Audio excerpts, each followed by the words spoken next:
AP ఎకానమీలో భాగంగా today మనం ఏపీ ఎంఎస్ఎంఈ పాలసీ 2429 అని రీసెంట్గా ప్రభుత్వం రిలీజ్ చేసింది. మనకి చాలా policies couple of policies release చేసింది ప్రభుత్వం. అయితే అరౌండ్ మనకి 6 to 7 పాలసీ చాలా ఇంపార్టెంట్. అందులో ఎంఎస్ఎంఈ పాలసీ కూడా ఒక మోస్ట్ ఇంపార్టెంట్ టాపిక్గా మనం చెప్పవచ్చు. దీంట్లో చాలా డేటా ఇవ్వడం జరిగింది. ప్రతిదీ కూడా చాలా వరకు కీలకమైనదిగానే మనం చెప్పుకోవచ్చు. దీన్ని ఏపీ ఎంఎస్ఎంఈ పాలసీ 2429 కాలానికి ఇవ్వడం జరిగింది. ఏపీ ఎంఎస్ఎంఈ పాలసీ సింపుల్గా మనం చెప్పుకుంటే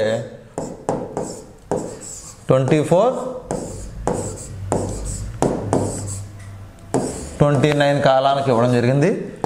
దీని యొక్క మోటో ఏంటంటే ఏపీ ఎంఎస్ఎంఈ పాలసీ 2429 కాలానికి రాబోయే 5 సంవత్సరాలకి ఈ పాలసీ మైక్రో స్మాల్ మీడియం ఎంటర్ప్రైజెస్ని ఎంకరేజ్ చేయాలనే ఉద్దేశంతో మనకి ఈ ఎంఎస్ఎంఈ పాలసీ 2429 ఇవ్వడం జరిగింది. దీనిలో మోటో ఏంటంటే మనకి 1 family 1 entrepreneur by 2030. 1 family 1 entrepreneur by 2030. 1 family 1 entrepreneur by 2030. Policy period is 24 to 29. But our motto is 1 family 1 entrepreneur. ఒక కుటుంబం ఒక వ్యాపారవేత్త అనేది మోటోగా 2030 నాటికి ఒక కుటుంబానికి ఒక వ్యాపారవేత్త ఉండాలనే ఉద్దేశంతో ఈ ఎంఎస్ఎంఈ పాలసీని రిలీజ్ చేయడం జరిగింది ఆంధ్రప్రదేశ్ ప్రభుత్వం. వాళ్ళ టార్గెట్ ప్రతి కుటుంబంలో కూడా ఒక వ్యాపారవేత్త, అది micro units or small units or medium ఎంటర్ప్రైజెస్లో ఉండే విధంగా బిజినెస్ చేస్తూ ప్రొడక్షన్ మ్యానుఫ్యాక్చరింగ్ సర్వీస్ సెక్టార్లో ఉంటూ ఉపాధిని కల్పించే విధంగా తయారవ్వాలి, ఒక వ్యాపారవేత్తలుగా అందరూ మారాలి అని ఉద్దేశంతో ఈ ఎంఎస్ఎంఈ పాలసీ 2429 రిలీజ్ చేయడం జరిగింది. దీనిలో భాగంగా దీనికి కొంత ప్రియంబుల్గా కొన్ని మైక్రో స్మాల్ మీడియం ఎంటర్ప్రైజెస్ గురించి ప్రియంబుల్లో కొన్ని గ్లోబల్గా ఎంఎస్ఎంఈ సెక్టర్ రోల్ ఏంటి, అలాగే దేశవ్యాప్తంగా ఎంఎస్ఎంఈ సెక్టర్ రోల్ ఏంటి, స్టేట్ యొక్క పొజిషన్ ఏంటి ఎంఎస్ఎంఈలో అనేసి ఈ ప్రియంబుల్లో మెన్షన్ చేయడం జరిగింది. ఈ ఫ్యాక్ట్స్ ఇక్కడ చాలా ఇంపార్టెంట్ అని చెప్పుకోవచ్చు మనం. అందులో మొదటగా గ్లోబల్గా చూసినట్లయితే గ్లోబల్ జీడిపిలో ఎంఎస్ఎంఈల షేర్ ఎంత ఉన్నదంటే, గ్లోబల్ జీడిపిలో ఎంఎస్ఎంఈ షేర్ ఎలా ఉన్నదంటే మనకి 50% ఎంఎస్ఎంఈ షేర్ ఉన్నదంట. గ్లోబల్ జీడిపిలో ఎంఎస్ఎంఈ షేర్ ఎంత ఉన్నదంటే 50% of the share of global GDP is coming from MSME sector only 50%. అలాగే గ్లోబల్ వ్యాపారం చూస్తే ప్రపంచ వ్యాపారంలో ఎంఎస్ఎంఈ వ్యాపారం ఎంత ఉందంటే 90% ఉన్నదంట. గ్లోబల్ బిజినెస్ ఎంఎస్ఎంఈలో 90% కేవలం ఎంఎస్ఎంఈల ద్వారా ప్రపంచంలో వ్యాపారం జరుగుతుంది, ప్రపంచ దేశాలన్నింటిలో చూసినట్లయితే ఓవరాల్గా ఈ రిపోర్ట్ ప్రకారంగా. అలాగే ఇక్కడ ఎంప్లాయ్మెంట్లో ఉద్యోగ కల్పనలో ఎంఎస్ఎంఈలు 70% కంట్రిబ్యూట్ చేస్తున్నాయట. 70% globally 70% employment coming from MSMEs only. ఇక్కడ మనకి ఇక్కడ స్టాటిస్టిక్స్ చూస్తే దేశం పరంగా ఏమన్నది, భారతదేశ పరంగా చూసినట్లయితే భారతదేశ పరంగా మనకి ఇక్కడ ఎంఎస్ఎంఈలు మనకి ఎక్స్పోర్ట్కి 48% కంట్రిబ్యూట్ చేస్తున్నాయట. కంట్రీ వైడ్ ఎంఎస్ఎంఈల నుంచి వచ్చే ఉత్పత్తులు 48%, ఎగుమతుల్లో 48% షేర్ ఆక్రమిస్తున్నాయి. ఎంఎస్ఎంఈ యొక్క ప్రొడక్ట్స్ 48% షేర్ని ఎక్స్పోర్ట్స్లో ఆక్రమిస్తున్నాయి. అలాగే జీడిపిలో కంట్రీ జీడిపిలో 30% ఎంఎస్ఎంఈల నుంచే వస్తుందంటున్నాడు. ఎంఎస్ఎంఈల నుంచే కంట్రీస్ జీడిపి 30% దీని నుంచే వస్తుంది అంటున్నాడు. ఇది ఎంఎస్ఎంఈల నుంచే, కేవలం ఎంఎస్ఎంఈల నుంచే. అలాగే ఈ ఎంఎస్ఎంఈల నుంచే మనం చూసినట్లయితే అదే మన భారతదేశం ఇది కంట్రీ వైజ్ చూస్తే ఇక్కడ మనకి 30%, ఇక్కడ 48% కంట్రీ ఇండియా వైజ్ చూసినట్లయితే ఎక్స్పోర్ట్స్లో షేర్ ఇది. అది ఏపీకి చూసినట్లయితే షేర్ ఎంత ఉందంటే 28.3%. ఏపీలోని ఎంఎస్ఎంఈ ప్రొడక్ట్స్ యొక్క ఎక్స్పోర్ట్స్ షేర్ ఎంత ఉందంటే 28. ఎక్స్పోర్ట్స్ ఏది చేస్తున్నాం 100% చేస్తున్నాం అనుకుంటే 100, ఆ 100%లో 28.3% ఎంఎస్ఎంఈ ప్రొడక్ట్సే ఎక్స్పోర్ట్ చేస్తున్నామనేసి AP share state wise share చూస్తే 28.3% ఉన్నదని చెప్తున్నాడు. అలాగే ఇక్కడ ఎంఎస్ఎంఈల్లో మనకి కంట్రీలో చూసినట్లయితే భారతదేశంలో 110 మిలియన్ జాబ్స్, ఇక్కడ 110 మిలియన్ జాబ్స్ కేవలం ఎంఎస్ఎంఈ రంగాల నుంచే భారతదేశంలో వస్తున్నాయనేసి, అలాగే 63.4 మిలియన్ యూనిట్స్ భారతదేశంలో 63.4 మిలియన్ యూనిట్స్ ఎంఎస్ఎంఈ యూనిట్స్ భారతదేశంలో ఉన్నాయని చెప్తున్నారు. 110 మిలియన్ జాబ్స్ ఎంఎస్ఎంఈ యూనిట్స్ నుంచి వస్తున్నాయంట. అలాగే 63.4 మిలియన్ యూనిట్స్ ఎంఎస్ఎంఈ యూనిట్స్ భారతదేశంలో ఉన్నాయి. ఇక్కడ ఇందులో ఎంఎస్ఎంఈలో మనకి మ్యానుఫ్యాక్చరింగ్లో చూసినట్లయితే ఎక్కువగా కంట్రిబ్యూషను ఎంఎస్ఎంఈలు 2 రకాలు ఉంటాయి, రెండింటిలో ఉంటాయి. తయారీ రంగంలో ఉంటాయి, సర్వీస్ రంగంలో ఉంటాయి.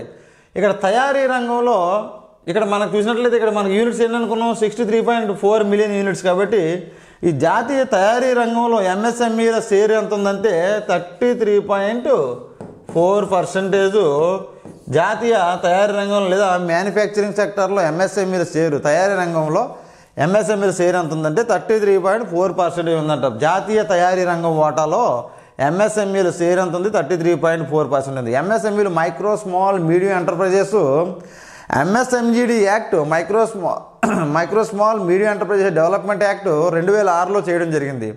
దాంట్లో సర్వీస్ సెక్టర్కి ఒక రకమైన డెఫినేషన్ ఇవ్వడం జరిగింది, మ్యానుఫ్యాక్చరింగ్కి ఒక రకమైన డెఫినేషన్ ఇవ్వడం జరిగింది. కానీ ప్రస్తుతం 2020లో దాన్ని లాస్ట్ గవర్నమెంట్ మాడిఫై చేసి, అంతకుముందు గవర్నమెంట్ 2020లో ఎంఎస్ఎంఈడికి ఓవరాల్గా మనకు డెఫినేషన్ చేంజ్ చేశారు. మ్యానుఫ్యాక్చరింగ్ అయినా సర్వీస్ అయినా సరే ఒకటే డెఫినేషన్ ఇచ్చారు. అదేంటంటే మ్యానుఫ్యాక్చరింగ్ సర్వీసెస్ మైక్రో యూనిట్స్ అంటే క్యాపిటల్ ఇన్వెస్ట్మెంట్ ఎలా ఉండాలంటే less than or equal to 1 crore ఉన్నట్లయితే అది మైక్రో యూనిట్స్గా, 1 కోటి రూపాయల కన్నా తక్కువ ఇన్వెస్ట్మెంట్ చేసినట్లయితే దాన్ని మైక్రో యూనిట్స్ గాను, అలాగే స్మాల్ యూనిట్స్ అంటే less than or equal to 10 crores 10 కోట్ల కన్నా తక్కువ ఇన్వెస్ట్మెంట్ ఉన్నట్లయితే దానిని స్మాల్ యూనిట్స్ గాను, అలాగే 50 crores less than or equal to 50 crores అంటే 10 to 50 crores ఉన్నట్లయితే దాన్ని మీడియం ఎంటర్ప్రైజెస్ గాను డిఫైన్ చేశారు. అదే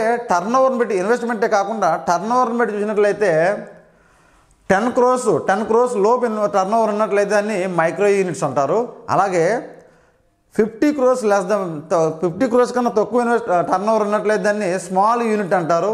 అలాగే మీడియం యూనిట్ అంటే 250 crores కన్నా తక్కువ టర్న్ ఓవర్ ఉన్నట్లయితే దాన్ని మీడియం యూనిట్గా ఎంఎస్ఎంఈడి యాక్ట్ 2006 మోడిఫైడ్ 2020 మనకు చెప్తుంది. ఈ ఎంఎస్ఎంఈ డెఫినేషన్స్ మనకి ఆల్రెడీ ఇండియన్ ఎకానమీ కూడా చెప్పుకుంటాం, అదే ఇక్కడ కూడా చెప్తాం. జస్ట్ బ్రీఫ్ ఐడియా కోసం ఇచ్చాను. ఇక్కడ మనం చెప్పాం అందులో మన మ్యానుఫ్యాక్చరింగ్ సర్వీస్ అనుకున్నాం. కానీ మ్యానుఫ్యాక్చరింగ్ వాటా ఎంత ఉందంటే ఎంఎస్ఎంఈ మ్యానుఫ్యాక్చరింగ్లో తయారీ రంగం ఈ వాటా ఎంత ఉందంటే తయారీ రంగంలో ఈ యొక్క ఎంఎస్ఎంఈల వాటా 33.4% షేర్ ఉన్నది అంటున్నాడు. అయితే ఇక్కడ మనం కొన్ని లక్ష్యాలతో ఎంఎస్ఎంఈ పాలసీని ఇప్పుడు అనౌన్స్ చేయడం జరిగింది. అవేంటంటే ఇందులో ఇంకా కొన్ని ప్రియాంబుల్ ఏం చెప్పారంటే భారతదేశంలో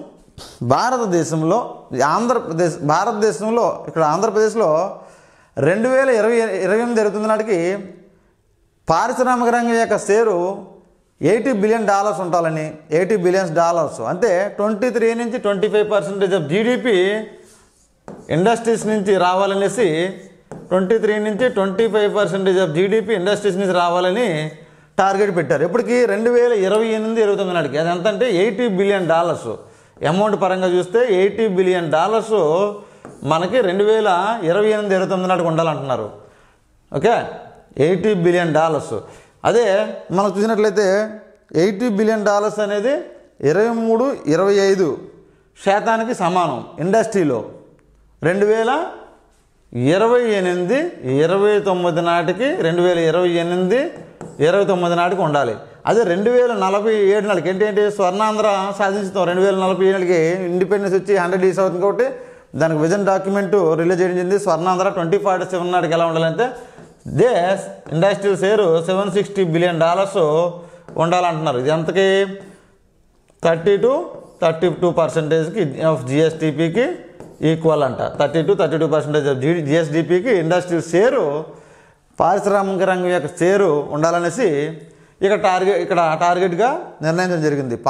ఓవరాల్ ఇక్కడ ఎంఎస్ఎంఈ కాదు, పారిశ్రామిక రంగం. దీంట్లో ఈ పాలసీలో మెన్షన్ చేసిన అంశం ఏంటంటే ఈ 2028-29 నాటికి ఇండస్ట్రీ సెక్టర్ పారిశ్రామిక రంగం యొక్క వాటా $80 బిలియన్ అంటే జిఎస్డిపిలో 23-25% ఉండాలని, అదే 2047 నాటికి $760 బిలియన్ ఉండాలని, అంతే 32% ఆఫ్ జిఎస్డిపికి సమానంగా ఉండాలనేసి ఈ పాలసీలో మనకి మెన్షన్ చేయడం జరిగింది. అలాగే సర్వీస్ సెక్టర్ను కూడా మనకి ఇవ్వడం జరిగింది. సర్వీస్ సెక్టర్ గురించి ఏం చెప్పారంటే 2028-29 నాటికి $135 బిలియన్ ఉండాలంటున్నారు. $135 బిలియన్, అంతే ఇది 39-40% ఆఫ్ జిఎస్డిపికి సమానంగా సర్వీస్ సెక్టర్ ఉండాలంటున్నారు. Service sector growth, service sector contribution to GSDP ఎంత ఉండాలంటున్నారు? $135 బిలియన్ ఉండాలంట 2028-29 నాటికి. ఏంటి గవర్నమెంట్ క్లోజ్ అయ్యే టైంకి ఈ 5 ఇయర్స్లో పాలసీ. అలాగే 39-41% జిఎస్డిపిలో షేర్ అవుతుంది. అది దీనిని ప్రస్తుతం 2047 నాటికి మనకి స్వర్ణాంధ్ర డాక్యుమెంట్ 2047 నాటికి స్వర్ణాంధ్ర సాధ్యం చేస్తానంటున్నాం కదా విజన్ ప్రకారంగా, విజన్ డాక్యుమెంట్ ప్రకారం. అప్పటికి $1.35 ట్రిలియన్ సర్వీస్ సెక్టార్ యొక్క షేరు ఉండాలంటున్నారు. ఇది సుమారుగా 50-55% షేర్ తీసుకెళ్ళాలి. జిఎస్డిపిలో సర్వీస్ సెక్టార్ యొక్క షేర్ని వాటాని 50-55% తీసుకెళ్ళాలి అంటున్నారు. ఇప్పటికీ 2047 నాటికి. అప్పుడే కదా డెవలప్డ్ స్టేట్ అయినట్టుగా అవుతుంది. Industry sector growth rate, service sector growth rate పెరిగినట్లయితే అగ్రికల్చర్ మీద డిపెండెన్సీ తగ్గుతుంది. దాని ద్వారా మనుషుల యొక్క స్థితిగతులు బాగుపడతాయనేసి ఎకనామిక్స్ చెప్తూ ఉంటుంది. ఎందుకంటే అగ్రికల్చర్ మీద ఇన్కమ్ తక్కువగా ఉంటుంది. సో ఎంప్లాయ్మెంట్ క్రియేట్ చేయాలంటే ఇండస్ట్రీ సెక్టారు, సర్వీస్ సెక్టారు, అలాగే ప్రచ్ఛన్న నిరుద్యోగాన్ని నిర్మూలించడానికి సర్వీస్ సెక్టారు, ఇండస్ట్రీ సెక్టారు అభివృద్ధి చెందాలి. ఎందుకంటే ఉన్న ల్యాండ్ భూకమతాలు తక్కువ ఉంటాయి, దానిపైన ఎక్కువ డిపెండెన్స్ పెరిగిపోయి ప్రచ్ఛన్న నిరుద్యోగం ఫ్యామిలీ అంతా డిపెండ్ అవుతుంది. సో వచ్చేది ఎంతైనా అదే ఇన్కమ్ ఉంటుంది. కాబట్టి సర్వీస్ సెక్టారు మీద, ఇండస్ట్రీ సెక్టర్ మీద ప్రస్తుతం గవర్నమెంట్ ఎక్కువ ఫోకస్ చేసింది. అందుకే MSME policy most important policy. ఈ డేటా గుర్తుంచుకోండి ఇక్కడ చెప్పింది. అలాగే మనకున్న ప్రస్తుతం ఆంధ్రప్రదేశ్లో చూసినట్లయితే ఎంఎస్ఎంఈ యూనిట్స్ అనేవి ప్రస్తుతం యాక్చువల్గా ఎంఎస్ఎంఈ యూనిట్స్ని ఐడెంటిఫికేషన్ అంటే ఎలా చేస్తారు? 9.3 lakh ఎంఎస్ఎంఈ యూనిట్స్ ఉన్నాయంట. 9.3 లక్షలు, 9.3 లక్షల ఎంఎస్ఎంఈ యూనిట్స్ ఆంధ్రప్రదేశ్లో ప్రస్తుతము ఫిబ్రవరి 2024 నాటికి ఉన్నాయి. దీంట్లో 9.3 లక్షల ఎంఎస్ఎంఈ యూనిట్స్ ఉంటే ఇందులో 21% కంప్లీట్గా 21% ఎంఎస్ఎంఈ యూనిట్స్ మ్యానుఫ్యాక్చరింగ్ అంటే తయారీ రంగం నుంచి ఉన్నాయి. తయారీ రంగం నుంచి అంటే అప్రాక్సిమేట్లీ 1,89,724 యూనిట్స్ తయారీ రంగం నుంచి ఉన్నాయి. ఇక రిమైనింగ్ 79% కూడా సర్వీస్ సెక్టార్ నుంచి ఉండడం జరిగింది. ఏంటి 9.3 lakhs ఎంఎస్ఎంఈ యూనిట్స్ రీసెంట్గా ఉన్నప్పుడు కూడా ఉన్నాయి. ఇందులో సర్వీసెస్ సెక్టర్ తయారీ రంగం మ్యానుఫ్యాక్చరింగ్ నుంచి 1,89,724 యూనిట్స్ ఉంటే 79% సర్వీస్ సెక్టర్ నుంచి 79% యూనిట్స్ ఉన్నాయి. రిమైనింగ్ అంతా కూడా 1,89,724 యూనిట్స్ తీసే 9.3 lakhs నుంచి రిమైనింగ్ 79% వస్తుంది. ఇక్కడ ఈ 1,89,724 యూనిట్స్లో ఇదేంటి మనకి ఉద్యమ్ పోర్టల్లో రిజిస్టర్ అయితేనే ఎంఎస్ఎంఈ యూనిట్గా ఈ 9.3 lakh యూనిట్స్ ఏమిటివి? ఎంఎస్ఎంఈ యూనిట్స్ ఉద్యమ పోర్టల్లో రిజిస్టర్ అయిన యూనిట్స్. అన్రిజిస్టర్డ్ యూనిట్స్ ఉన్నాయి. యాజ్ పర్ ఎన్ఎస్ఓ సర్వే చూసినట్లయితే recent survey 33 lakhs of MSMEs in Andhra Pradesh. NSO survey చూసినట్లయితే 33 లక్షల ఎంఎస్ఎంఈ యూనిట్స్ ఉన్నాయనేసి ఎన్ఎస్ఓ సర్వే చెప్తుంది. కానీ ఉద్యమ పోర్టల్లో రిజిస్టర్ అయినవి ఓన్లీ 9.3 lakhs.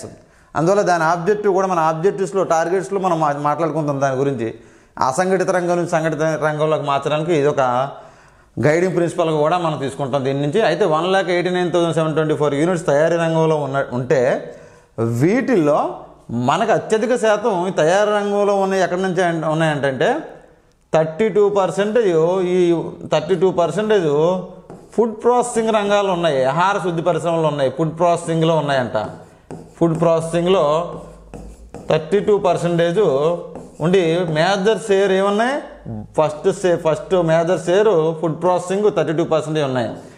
నెక్స్ట్ది టెక్స్టైల్స్ 26%తో టెక్స్టైల్స్ ఉన్నాయి, టెక్స్టైల్స్ 26% ఉన్నాయి. అలాగే థర్డ్ ప్లేస్లో మనకి ఏమున్నాయంటే కలప ఉత్పత్తులు ఉన్నాయి, వుడెన్ ప్రొడక్ట్స్ కలప ఉత్పత్తులు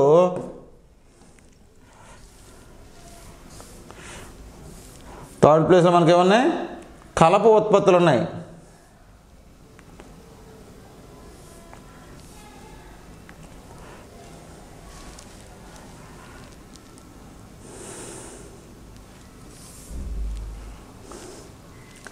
థర్డ్ మనకేమన్నాయి, కలప ఉత్పత్తులు 6% వుడెన్ ప్రొడక్ట్స్ లేదా కలప ఉత్పత్తులు ఉన్నాయి. కలప ఉత్పత్తులు 6% ఉన్నాయి. ఈ ఫోర్త్ ఏమున్నదంటే 5% తోటి మనకేమున్నాయంటే నాన్ మెటాలిక్ మినరల్స్ ఉన్నాయి. నాన్ మెటాలిక్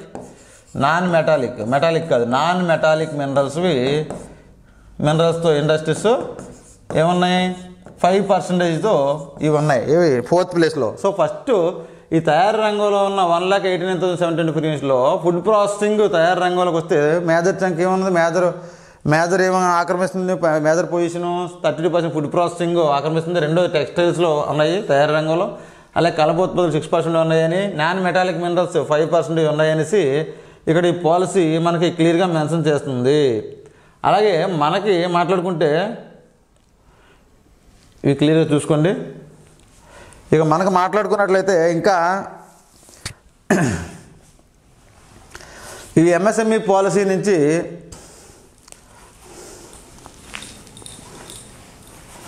మనకు టార్గెట్స్గా ఎంఎస్ఎంఈ పాలసీస్లో టార్గెట్స్ కూడా ఇవ్వడం జరిగింది.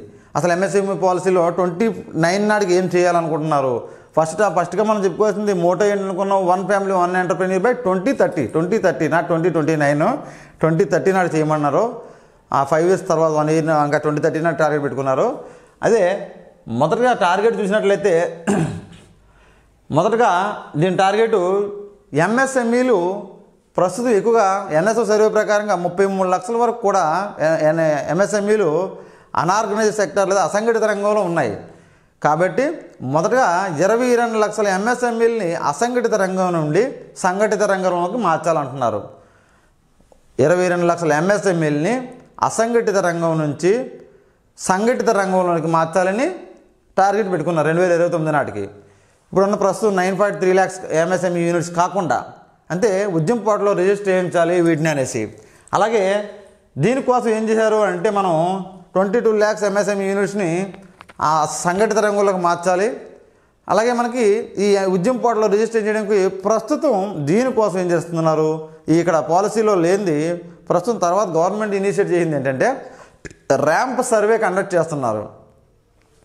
Rising and accelerating MSME performance RAMP survey గ్రామాల్లో సచివాలయ సిబ్బంది చేత కండక్ట్ చేస్తున్నారు. ఎందుకంటే ఎక్కడెక్కడ ఏ ఎంఎస్ఎంఈలు ఏ రంగాల్లో గ్రామాల్లో ఉన్నాయి లేదా ఇతర ప్రాంతాల్లో ఉన్నాయి, ఆ సరౌండింగ్ ఏరియాల్లో వాళ్ళ బార్డర్స్లో ఏమున్నాయో అన్నీ కూడా ఒక సచివాలయ సిబ్బంది చేత ఎంఎస్ఎంఈలు సర్వే చేస్తున్నారు ర్యాంప్ ప్రోగ్రామ్ ద్వారా.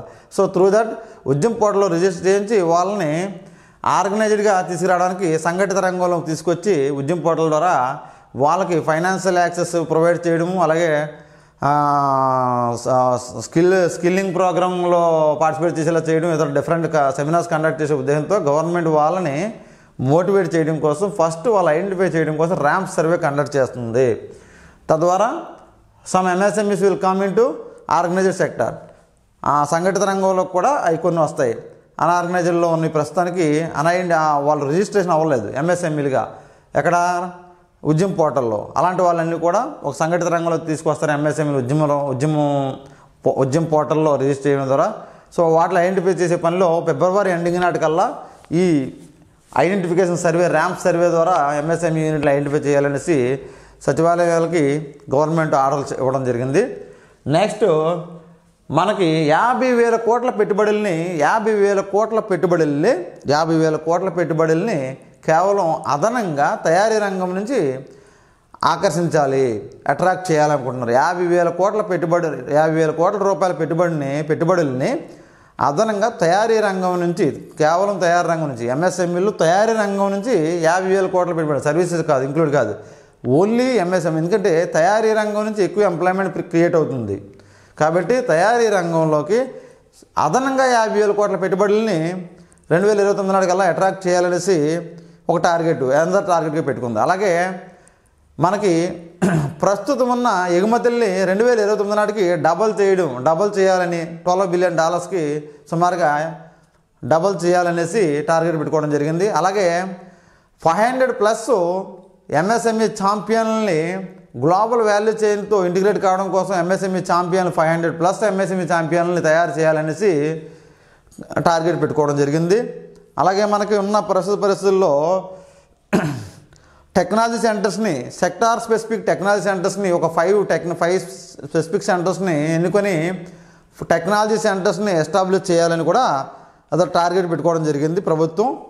అలాగే మనకి ఎంప్లాయ్మెంట్ అనేది మెయిన్ క్రైటీరియా. ఇన్వెస్ట్మెంట్స్ ఎంత ఇంపార్టెంటో ఎంప్లాయ్మెంట్ అనేది కూడా చాలా ఇంపార్టెంట్. కాబట్టి 5 లక్షల ఉద్యోగాల్ని ప్రత్యక్షంగాను లేదా పరోక్షంగాను 5 లక్షల ఉద్యోగాల్ని 2029 నాటికి సృష్టించాలని ఈ పాలసీ ద్వారా, ఎంఎస్ఎంఈల ద్వారా టార్గెట్ పెట్టుకోవడం జరిగింది.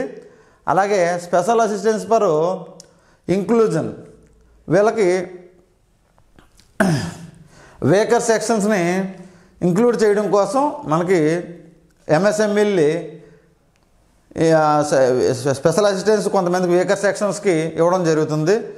ఇది ఒక టార్గెట్గా కొన్ని టార్గెట్స్ మనం నేర్చుకోవడం జరుగుతుంది. అలాగే MSME champions is completed. Another target is corpus fund. 500 కోట్లతో కార్పస్ ఫండ్ క్రియేట్ చేసి వాటిని సద్వినియోగపరిచి ఎక్కడైనా వీక్ యూనిట్స్ ఉన్నట్లయితే వాటికి హెల్ప్ చేయాలనే ఉద్దేశంతో కార్పస్ ఫండ్ను కూడా 500 కోట్లతో క్రియేట్ చేయడం జరుగుతుంది. ఈ పాలసీ యొక్క లక్ష్యాలు. అయితే అదేవిధంగా ఈ పాలసీలో కొన్ని మనకి ఎంఎస్ఎంఈ పాలసీలో కొన్ని పిల్లర్స్, అంటే విధాన స్తంభాలు, ఈ పాలసీ ఏ విధాన స్తంభాల మీద పనిచేస్తుంది, పిల్లర్స్ పైన పనిచేస్తుందని కొన్ని విధాన స్తంభాలని, పిల్లర్స్ని ఇవ్వడం జరిగింది ఎంఎస్ఎంఈ పాలసీకి. కొన్ని పిల్లర్స్ నుంచి ఆ పిల్లర్స్ పైన ఈ పాలసీ నడుస్తుంది. అంటే వాటి డైరెక్షన్, ఆ గైడెన్స్ ఆ విధంగా తీసుకొని గైడింగ్ ప్రిన్సిపల్స్గా ఈ పిల్లర్స్ని మోటోగా తీసుకొని ఆ డైరెక్షన్లో పాలసీని మనం అమలు చేయడం జరుగుతుంది. అలాంటి డైరెక్షన్ ఏంటంటే ఎంఎస్ఎంఈ పిల్లర్స్గా MSME facilitation. One is MSME facilitation and second one is incubation or mentoring. అలాగే యూనిట్ లెవెల్ కాంపిటేటివ్నెస్ని, incubation, first of all MSME facilitation గురించి మాట్లాడుకున్నట్లయితే MSME facilitation, unit level competition, అలాగే ఇంక్యుబేషన్ ఆర్ మెంటారింగ్ ప్రొవైడ్ చేస్తారు. Next ఏంటంటే import substitution చేసి export promotion చేయాలి. ఇంపోర్ట్ని సబ్స్టిట్యూట్ చేస్తూ ఎక్స్పోర్ట్ని ప్రమోట్ చేయడం అనేది ఒక పిల్లర్గా తీసుకున్నారు. అలాగే సర్క్యులారిటీ అండ్ సస్టైనబిలిటీ అనే ఒక పిల్లరు, అంటే సుస్థిరత మరియు వృత్తాకారత అనే ఒక పిల్లర్ని ఇంకొక పిల్లర్గా తీసుకున్నారు. అనదర్ పిల్లర్గా మనకి ఫైనాన్స్ యాక్సెస్ ప్రొవైడ్ చేయడం ఒకటి, and another is infrastructure, cluster based infrastructure development అనేది ఒక పిల్లర్గా తీసుకోవడం జరిగింది. మరియు స్పెషల్ అసిస్టెన్స్ ఫర్ ఇంక్లూజన్ అని 8 పిల్లర్స్ని ఈ యొక్క పాలసీలో తీసుకోవడం జరిగింది. ఏంటా పిల్లర్స్? 8 పిల్లర్స్. ఎంఎస్ఎంఈ పాలసీలో 8 పిల్లర్స్ తీసుకోవడం జరిగింది. ఎంఎస్ఎంఈ ఫెసిలిటేషన్ అనేది దీంట్లో ప్రతిదీ కూడా క్లియర్గా నేను కొన్ని పాయింట్స్ అవసరమైన చోట ఎక్స్ప్లెయిన్ చేస్తాను. MSME facilitation, incubation or mentoring తీసుకుంటే incubation and mentoring. Incubation and mentoring.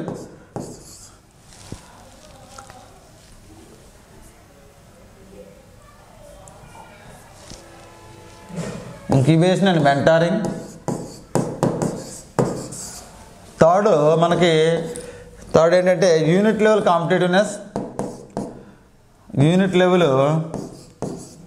Competitiveness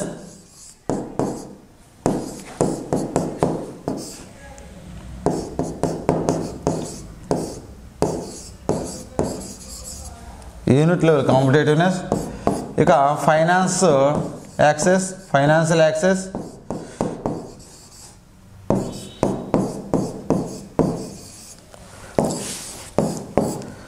సర్క్యులారిటీ and sustainability and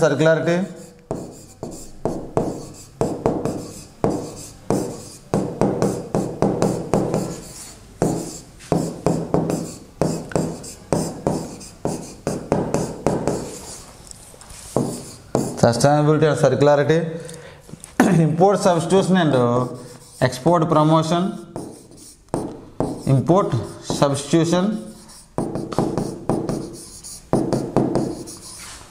and export promotion. Import ప్లేస్లో ఎక్స్పోర్ట్ ప్రమోట్ చేయాలి, ఎక్స్పోర్ట్ అనేది ప్రమోట్ చేయాలనేసి చెప్తున్నారు. అలాగే క్లస్టర్ బేస్డ్ ఇన్ఫ్రాస్ట్రక్చర్ డెవలప్మెంట్,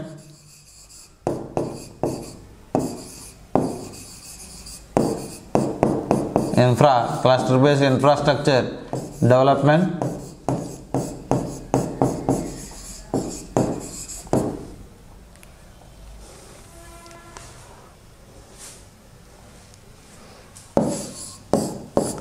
ఇక్కడ స్పెషల్ అసిస్టెన్స్ ఫర్ ఇంక్లూజన్,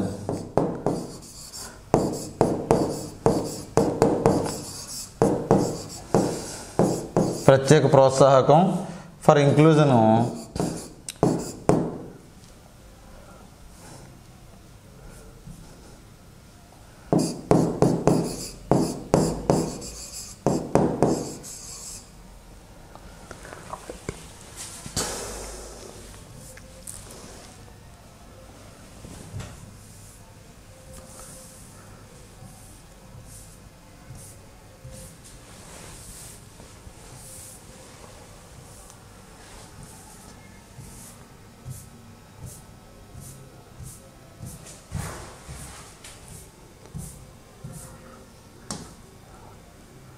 ఏమనుకున్నాం?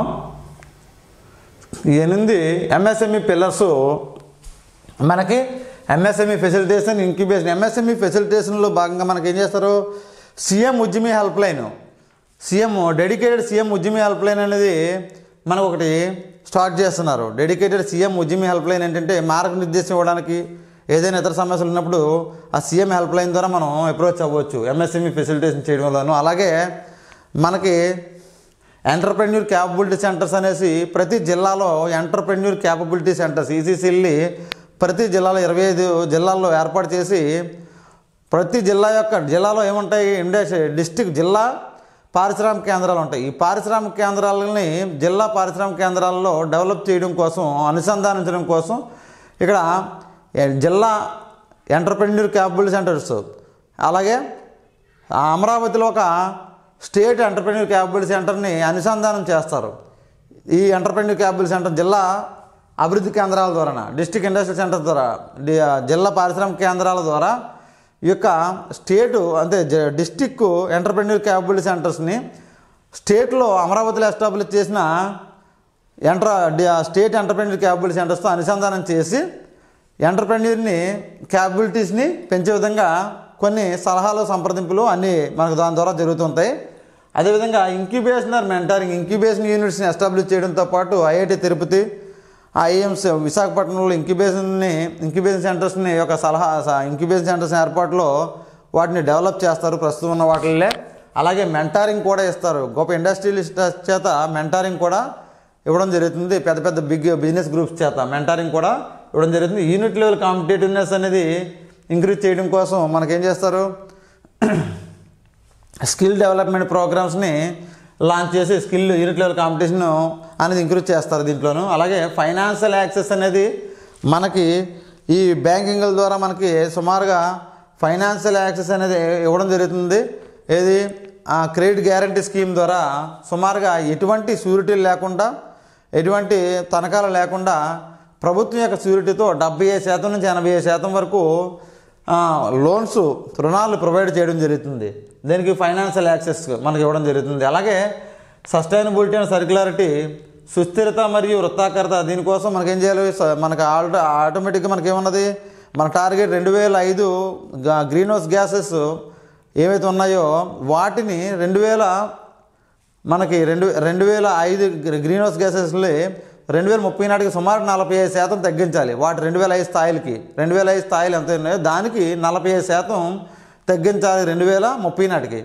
అదేవిధంగా మనకేముంది ఇది ఎస్డిజి గోల్స్లో. అలాగే మనకేం చేస్తున్నాం, మనకి 2070 నాటికి నెట్ జీరో ఉద్గార సాధించాలనేసి గ్లోబల్గా టార్గెట్ ఉంది. అది భారతదేశం కమిట్ అయ్యింది. కానీ ఆంధ్రప్రదేశ్ కూడా అదే కమిట్మెంట్ ఉన్నది. 2047 నాటికే ఆంధ్రప్రదేశ్ నెట్ జీరో సాధించాలని టార్గెట్ పెట్టుకుంది. దీనికోసం ఏం చేస్తుందంటే ఆంధ్రప్రదేశ్లో పునరుత్పాదక ఇంధనాలని ఎక్కువగా ఉత్పత్తి చేయాలని. అందుకే ఈ మధ్యకాలంలో మన ప్రాజెక్ట్స్ అన్నీ కూడా ఏమంటున్నాయి, అదే రూఫ్ టాప్ సోలార్ని అత్యధికంగా యూనిట్ లెవెల్ డీసెంట్రలైజేషన్ చేయడం కోసం ప్రతి మైక్రో యూనిట్స్లో ఎంఎస్ఎంఈల్లో కూడా యూనిట్ లెవెల్లోనే వాళ్ళకి స్వయంగా రూఫ్ టాప్ సోలార్ని సబ్సిడీ ద్వారా అందించడం ద్వారా స్వయంగా పునరుత్పాదక ఇంధనాలను తయారు చేసుకోవడం అవుతుంది. కాబట్టి ఇంధన వికేంద్రీకరణ, ఎవరి మీద డిపెండ్ అవ్వకుండా వాళ్ళే ఇంధనాన్ని తయారయ్యేలాగా రూఫ్ టాప్ సోలార్ ప్రాజెక్టుల్ని ఎంకరేజ్ చేస్తుంది. అలాగే ఇప్పుడు పునరుత్పాదక ఇంధనాలు అయిన గ్రీన్ హైడ్రోజన్ ప్రాజెక్టు లాంటివన్నీ కూడా ఇప్పుడు గవర్నమెంట్ అంతా అదే ఫోకస్గా ఉన్నది. నెక్స్ట్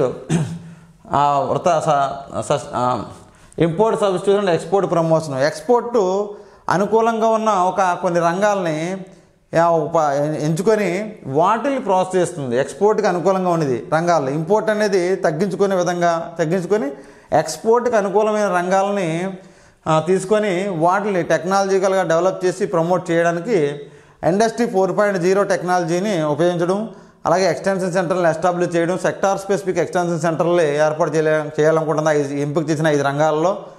అదేవిధంగా క్లస్టర్ బేస్డ్ ఇన్ఫ్రాస్ట్రక్చర్ డెవలప్మెంటు, క్లస్టర్ల వైజు మనకి ఇన్ఫ్రాస్ట్రక్చర్ అనేది డెవలప్ చేయాలనేసి ఎక్కడైతే ఏ cluster wise industrial unit clusters తయారవుతున్నాయో ఆ క్లస్టర్ బేస్డ్ ఇన్ఫ్రాస్ట్రక్చర్ డెవలప్ చేయడం కోసం పిఎం గతిశక్తి పోర్టల్తో జియో ట్యాగింగ్ చేసి వాటికి అనుసంధానిస్తుంది. జియో ట్యాగింగ్ ద్వారా అనుసంధానం చేస్తుంది పిఎం గతిశక్తి పోర్టల్ తోటి. తద్వారా అక్కడ ఇన్ఫ్రాస్ట్రక్చర్ ఫెసిలిటీస్ ఏమైతే ఉన్నాయో వాటిని కూడా పిఎం గతిశక్తి పోర్టల్ ద్వారా, పిఎం గతిశక్తి స్కీమ్ ఉంది మనకి, దాని ద్వారా ఈ క్లస్టర్ బేస్డ్ ఇన్ఫ్రాస్ట్రక్చర్ అనేది డెవలప్ చేయడానికి ప్రభుత్వం ఇందులో ఈ పిల్లర్గా తీసుకోవడం జరిగింది. అలాగే స్పెషల్ అసిస్టెన్స్ ఫర్ ఇంక్లూజన్ కింద మనకి ఇక్కడ వేకర్ సెక్షన్ కొన్ని ఎంఎస్ఎంఈల నుంచి కనీసం 25% ప్రభుత్వ సంస్థలు కానీ స్థానిక సంస్థలు కానీ ఇవన్నీ కూడా 25% ఎంఎస్ఎంఈ యూనిట్ల నుంచి 25% వాటి యొక్క ఉత్పత్తులు కొనాలి ఖచ్చితంగా. అలాగే మనకి బీసీ, ఎస్సీ, ఎస్టీల నుంచి ఏమైనా ఉన్నట్లయితే వాళ్ళ నుంచి 4% ఎంఎస్ఎంఈ ఉత్పత్తుల్ని కొనాలి.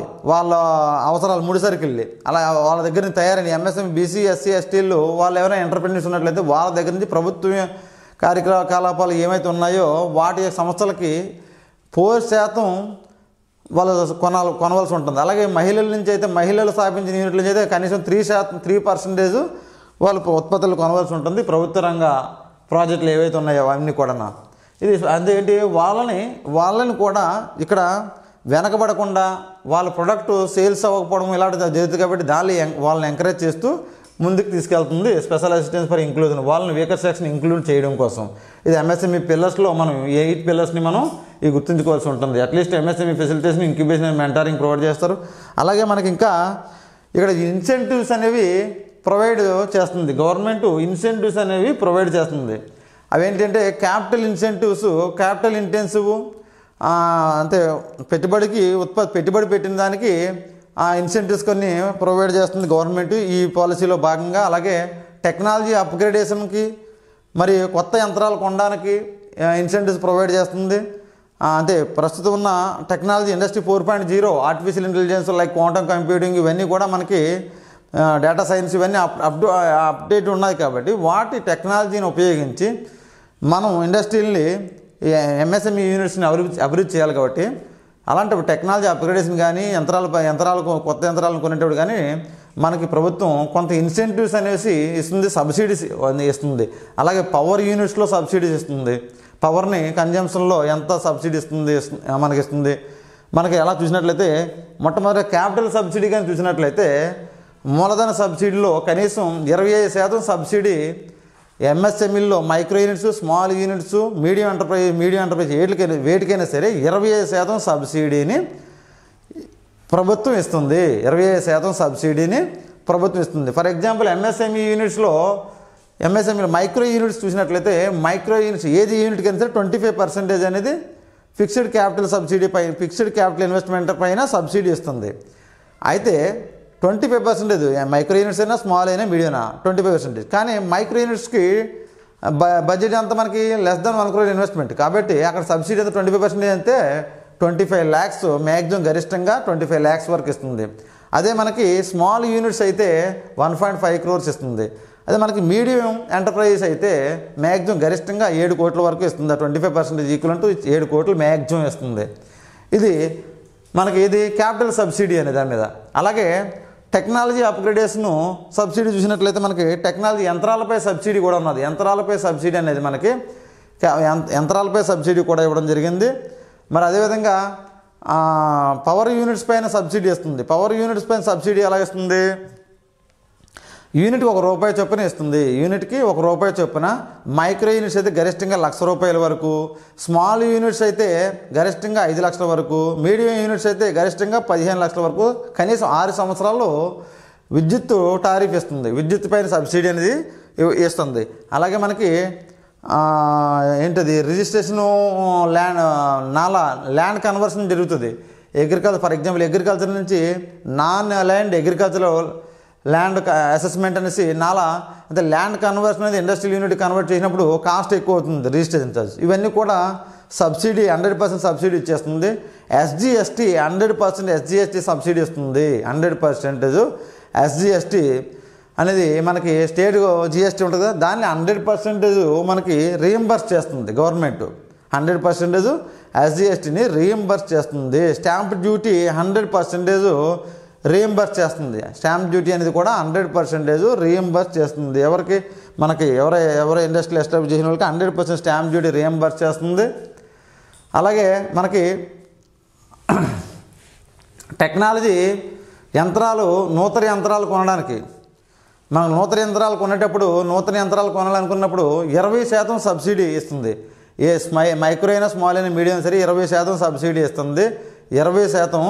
అది మైక్రోలో 20% అయితే గరిష్టంగా 20 లక్షలు, స్మాల్లో అయితే ₹1,00,000, స్మాల్లో అయితే ₹1,00,00,000, అది మీడియం అయితే మ్యాక్సిమం గరిష్టంగా 5 కోట్ల వరకు ఈ సబ్సిడీ ఇస్తుంది. ఏదైనప్పటికీ ఓవరాల్గా ఒక నోట్ మనం గుర్తుంచుకోవాల్సింది ఏంటంటే ఓవరాల్గా సబ్సిడీ అనేది అన్ని రకాల సబ్సిడీలు కలిపి 75%కి మించకూడదు. కీ పాయింట్ గుర్తుంచుకోండి. అన్ని సబ్సిడీలు కలిపి 70% క్యాపిటల్ ఇన్వెస్ట్మెంట్కి 70%కి మించకూడదు. ఎట్టి పరిస్థితుల్లో కూడా ఎన్ని కూడా ఏ సబ్సిడీలు అన్నీ చెప్పానో అన్ని సబ్సిడీలు కూడా 75%కి మించకూడదు. క్యాపిటల్ సబ్సిడీకి మనకి 75%కి మించకూడదు. అది ఫైనల్గా మనం గుర్తుంచుకోవాల్సిన పాయింట్ ఇక్కడ. అయితే అదేవిధంగా మనకి లోకల్ ప్రొక్యూర్మెంట్ సబ్సిడీ అనేది కూడా ఉన్నది. లోకల్ ప్రొక్యూర్మెంట్ సబ్సిడీ అంటే చూసినట్లయితే లోకల్గా ముడి సరుకుల్ని మనకు కొన్నట్లయితే వాళ్ళకి 1% టర్నోవర్ పైన సబ్సిడీ ఇస్తారు. ఈ లోకల్ ప్రొక్యూర్మెంట్ సబ్సిడీ లోకల్గా మనం కొనుక్కొని లోకల్ ముడి సరుకులు కొని MSME వాళ్ళు ఎక్స్పోర్ట్కి చేసినట్లయితే ప్రొడక్ట్లని వాళ్ళకి 1% సబ్సిడీ ఇస్తారు. ఎగుమతులపై టర్నోవర్ కానీ ఎగుమతులపై మనకి అది కూడా 6 years వరకు యూనిట్ స్టార్ట్ చేసిన నుంచి 6 years వరకు ఇస్తారు. 1% టర్నోవర్ పైన ఇస్తారు. లోకల్ ప్రొక్యూర్మెంట్ సబ్సిడీ కూడా ఇస్తారు. ఈ విధంగా ఇండస్ట్రీలో డిఫరెంట్ సబ్సిడీస్ కూడా ఇవ్వడం జరిగింది. ఇవన్నీ ఒకటైతే నెక్స్ట్ మనకి MSME పాలసీ తర్వాత కొన్ని చిన్న అప్డేట్స్ కూడా ఇక్కడ. ఇంకో ఇంపార్టెంట్ పాయింట్ ఏంటంటే రతన్ టాటా ఇన్నోవేషన్ హబ్ అనేది కూడా దీనికోసం MSMEల్ని ఎంకరేజ్ చేయడం కోసం రతన్ టాటా ఇన్నోవేషన్ హబ్ అనేది స్టార్ట్ చేస్తారు. రతన్ టాటా ఇన్నోవేషన్ హబ్ ఇది అమరావతి హెడ్ క్వార్టర్స్గా ఉండి రతన్ టాటా ఇన్నోవేషన్ హబ్ అనేది అమరావతి హెడ్ క్వార్టర్స్గా ఉండి ఇన్నోవేషన్స్ అంటే ఆవిష్కరణలు స్టార్టప్లని ప్రోత్సహిస్తుంది. రతన్ టాటా ఎందుకని పెట్టారంటే రతన్ టాటా టైంలో చనిపోవడం వల్ల ఈ పాలసీ అనౌన్స్ చేసే టైంలో రతన్ టాటా ఒక ఎథికల్ వాల్యూ ఉన్న బిజినెస్ మ్యాన్గా రతన్ టాటా పేరు పెడదామనేసి రతన్ టాటా ఇన్నోవేషన్ హబ్గా తయారు చేశారు. ఆవిష్కరణలకి నూతన ఇన్నోవేషన్స్కి ఏమన్నాయో వాటిని ఎంకరేజ్ చేస్తుంది. ఈ రతన్ టాటా ఇన్నోవేషన్ హబ్ అనేది హెడ్ క్వార్టర్స్ అమరావతిలో ఉంటే హెడ్ క్వార్టర్స్ అమరావతిలో ఉంటుంది. అమరావతి హెడ్ క్వార్టర్స్గా ఎస్టాబ్లిష్ చేస్తే 5 జోన్లలో ఈ రతన్ టాటా ఇన్నోవేషన్ హబ్బుల్ని జోన్స్ వైజ్గా డివైడ్ చేసి 5 జోన్స్లో 5 ఇన్నోవేషన్ హబ్బుల్ని ప్రభుత్వం ఏర్పాటు చేస్తుంది. అవి ఏంటంటే ఉత్తరాంధ్రకి ఒక జోను, ఉత్తరాంధ్ర ఒక జోను, అలాగే గోదావరి అంగా అంటే ప్రాంత జిల్లాల ప్రకారం చూస్తే గోదావరి అంగా ఒక జోను, 2 గోదావరి జిల్లాలు, అలాగే సెంట్రల్ ఆంధ్ర కృష్ణా గుంటూరుకి ఒక జోను, అలాగే సౌత్ ఆంధ్రాకి ఒక జోన్ ఏర్పాటు చేస్తారు, అలాగే రాయలసీమకి ఒక జోను, 5 జోన్లు. ఈ 5 జోన్లు ఎలా ఏర్పాటు చేస్తారంటే Ratan Tata innovation hub headquarters ఇక్కడ అమరావతిలో పెట్టారు. ఉత్తరాంధ్ర జోన్ హెడ్ క్వార్టర్స్ని విశాఖపట్నంలో పెడుతున్నారు. అలాగే గోదావరి జోన్కి హెడ్ క్వార్టర్స్ అనేది రాజమండ్రిలో పెట్టాలని ప్రతిపాదించారు. నెక్స్ట్ సెంట్రల్ ఆంధ్ర జోన్కి అది కృష్ణా గుంటూరు కాబట్టి అయితే విజయవాడ లేదా గుంటూరు అనేసి 2 పేర్లలో ఉన్నాయి ప్రపోజల్. ప్రస్తుతానికి అప్డేట్ వస్తే మీకు పూర్తిగా డీటెయిల్స్ వస్తే ప్రస్తుతానికి 2 చెప్తున్నారు కాబట్టి 2 ఏదో ఒకటి పెడతామని, ఇంకా ప్రస్తుతం ఫైనల్ అవ్వలేదు కాబట్టి కృష్ణా సెంట్రల్ ఆంధ్రకి ఏంటంటే ఏమంటున్నాం మనం విజయవాడ కానీ గుంటూరు కానీ అనేసి. నెక్స్ట్ సౌత్ ఆంధ్రాకి వచ్చేటప్పుడు తిరుపతి, రాయలసీమ జోన్కి వచ్చేటప్పటికి అనంతపురాన్ని ఈ జోనల్ హబ్బులకి హెడ్ క్వార్టర్స్గా చేసి 5 జోనల్ హబ్బుల్ని ఏర్పాటు చేస్తున్నారు. దేనికి? ఆవిష్కరణలు, ఇన్నోవేషన్స్, స్టార్టప్ల్ని ఏవైతే ఉన్నో వాటిని ప్రోత్సహించాలనే ఉద్దేశంతో అలాగే ఈ రతన్ టాటా ఇన్నోవేషన్ హబ్బుల ద్వారా మనకి మెంటారింగ్ ఏర్పాటు చేస్తారు. ఇండస్ట్రీస్కి ఎంఎస్ఎంఈ యూనిట్స్కి మెంటారింగ్ ఏర్పాటు చేస్తారు. సెమినార్స్ కండక్ట్ చేయడం ద్వారా, ర్యాంప్ సర్వే ద్వారా సర్వే కండక్ట్ చేసే టెక్నాలజీ అప్గ్రేడేషన్, స్కిల్లింగ్ పైన ఇలాంటి వాటిపైన ట్రైనింగ్ కూడా ప్రొవైడ్ చేస్తారు. ఈ ఇన్నోవేషన్ హబ్బులకి ఏం చేశారంటే ఇక్కడ కీలకమైన అప్డేట్ ఏంటంటే రతన్ టాటా ఇన్నోవేషన్ హబ్బుల్ని ఈ పాలసీ లెవెల్ అంది దేశంలో ఉన్న 25 ఐఐటీలతో అనుసంధానం చేస్తారు. ఈ ఇన్నోవేషన్ హబ్బుల్ని దేశంలో ఉన్న 25 ఐఐటీలతో అనుసంధానం చేయాలని లక్ష్యంగా పెట్టుకున్నారు. దాని ద్వారా ఇన్నోవేషన్లో ఏవైతే ఉన్నాయో నూతన ఆవిష్కరణలు, నూతన టెక్నాలజీని అడాప్ట్ చేసుకోవడానికి ఎంఎస్ఎంఈలకి ప్రోత్సాహం లభిస్తుందనేసి చంద్రబాబు గారు ఈ రీసెంట్గా దీన్ని అప్డేట్ చేసినారు. ఏంటంటే రతన్ టాటా ఇన్నోవేషన్ హబ్బులు ఏవైతే ఉన్నాయో 1+5 వీటన్నిటిని కూడా దేశంలోని 25 ఐఐటీలతో కూడా అనుసంధానం చేయాలనుకుంటున్నారు. అదేవిధంగా మనం చెప్పాం ఇక్కడ ఎంఎస్ఎంఈలు ఎంకరేజ్ చేయడంలో ఇంకొక అప్డేట్ ఏంటంటే కీలకమైనది మన రాష్ట్రంలో ఉన్న ఎస్హెచ్జి గ్రూపులు సెల్ఫ్ హెల్ప్ గ్రూప్స్ అనేవి ఉన్నాయి. సుమారుగా 8.50 lakhs ఎస్హెచ్జి గ్రూప్స్ ఉన్నాయి. 8.50 lakhs ఎస్హెచ్జి గ్రూప్స్ అనేవి ఉన్నాయి. మనకి ఎస్హెచ్జి గ్రూప్స్ ఎన్ని ఉన్నాయి? సెల్ఫ్ హెల్ప్ గ్రూప్స్, స్వయం సహాయక సంఘాలు అంటారు.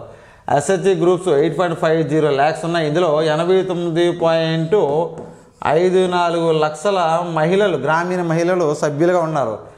మొత్తం గ్రూపులన్నీ 8.50 lakhs గ్రూప్స్ ఉన్నాయి. ఇందులో సభ్యులు ఎంతమంది? 89.54 లక్షల మంది సభ్యులు, గ్రామీణ మహిళలు సభ్యులుగా ఉన్నారు. అయితే ఈ ఎస్హెచ్జి గ్రూపుల్ని 2025 మార్చి 31 నాటికి 8.5 లక్షల్లో 1 లక్ష గ్రూపుల్ని ఎంఎస్ఎంఈ యూనిట్లుగా మార్చాలని ప్రస్తుతం ప్రభుత్వం సర్వే చేస్తుంది.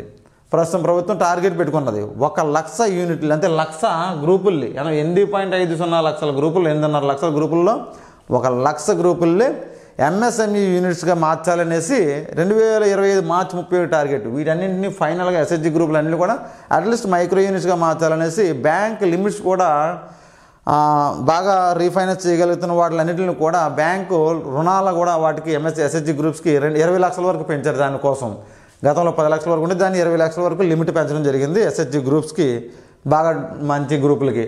తద్వారా ఏమవుతుంది? మైక్రో ఎంఎస్ఎంఈ యూనిట్స్గా మార్చడానికి వాటిని ఎంకరేజ్ ప్రోత్సహిస్తుంది ప్రభుత్వం. దానికే ఇప్పుడు ర్యాంప్ సర్వే కూడా కండక్ట్ చేస్తుంది. దాంట్లో అది కూడా ఒక పార్టే.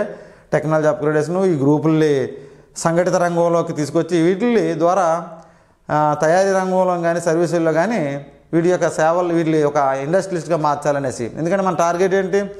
మన టార్గెట్ 2030 నాటికి 1 ఫ్యామిలీ 1 ఎంటర్ప్రెన్యూర్ ఉండాలి. కాబట్టి ఎస్హెచ్జి గ్రూపులు కవర్ చేసినట్లయితే ఏమవుతుంది? ఆల్మోస్ట్ అందరూ కూడా ఇండస్ట్రీస్ అయిపోయినట్టే. 89 లక్షల మహిళలు అయినారంటే 89 లక్షల కుటుంబాలు మైక్రో యూనిట్స్ ఎంఎస్ఎంఈ వ్యాపారవేత్తలుగా తయారైపోయారనేసి దాని ఉద్దేశం. సో ఆ విధంగా ఇప్పుడు మన టార్గెట్ పెట్టడం జరిగింది. ఓకే, ఇది లేటెస్ట్ అప్డేట్. పాలసీలో భాగంగానే మనం చదువుకుంటే కొంచెం మంచిది. ఎందుకంటే అప్డేట్ కాబట్టి ఇక్కడ ఛాన్సెస్ ఉన్నాయి. ఇక్కడ ఎస్హెచ్జి గ్రూప్స్ అడగడానికి ఛాన్స్ ఉంది, మహిళలు అడగడానికి ఛాన్స్ ఉన్నది. ఎన్ని యూనిట్లు 2025 మార్చి 31 నాటికి మైక్రో యూనిట్స్గా మార్చాలి, ఎంఎస్ఎంఈ యూనిట్స్గా మాత్రం 1 lakh యూనిట్స్ని 1 lakh ఎస్హెచ్జి గ్రూపుల్ని ఎంఎస్ఎంఈ యూనిట్స్గా మార్చాలనుకుంటున్నారు. ఇది ఫైనల్గా ఎంఎస్ఎంఈ పాలసీ 2029 2024-29 పాలసీ. అలాగే మన classes AP economy group 2 full course available in Doras academy. కేవలం 499 రూపీస్కి మాత్రమే ఈ కోర్సుని మీకు ఆఫర్ చేస్తున్నాము.